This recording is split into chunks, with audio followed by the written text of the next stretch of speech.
Il y avait plus de 18 000 spectateurs hier soir dans les tribunes, devenues maintenant trop exiguës, du stade Saint-Symphorien. Les deux équipes se présentaient dans la composition annoncée et après l'échange traditionnel de fanions entre Georges Osvinka et Uwe Seller, les Messins, en maillot sombre à gauche de l'écran, pouvaient donner le coup d'envoi de cette rencontre à sensation. Après un premier quart d'heure d'observation où le FC Metz s'opposait au football de contact, rude et rapide des Allemands, un jeu beaucoup plus délié, plus technique, la partie allait enfin s'animer sous l'action des locaux. Tout de suite, l'opposition des styles apparut avec plus de netteté encore que dans les habituelles confrontations franco-germaniques.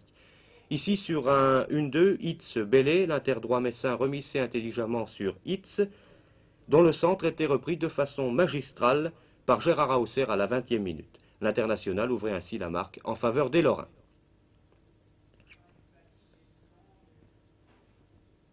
Remise en jeu pour les Allemands et aussitôt coup du sort. Les spectateurs n'avaient pas encore fini de clamer leur joie que Dörfel, l'ailier gauche international de Hambourg, dont le style d'ailleurs s'apparente un peu à celui d'Hausser, marquait le but égalisateur sur un contre favorable, annihilant ainsi l'avantage du FC Metz. En définitive, on peut dire que les deux équipes avaient fait jeu égal, le score reflétant parfaitement la véritable physionomie de cette première mi-temps.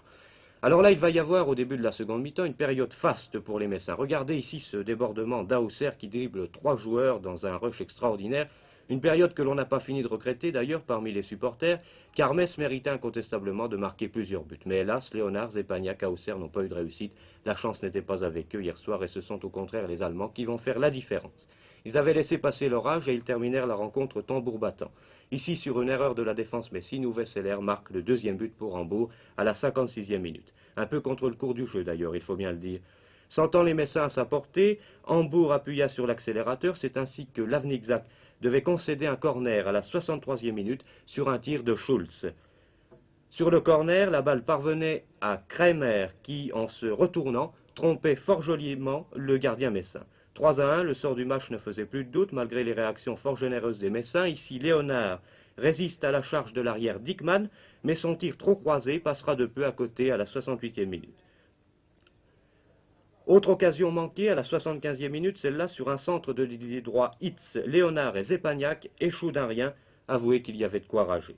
Et comble de malchance, les Allemands allaient marquer un quatrième et dernier but.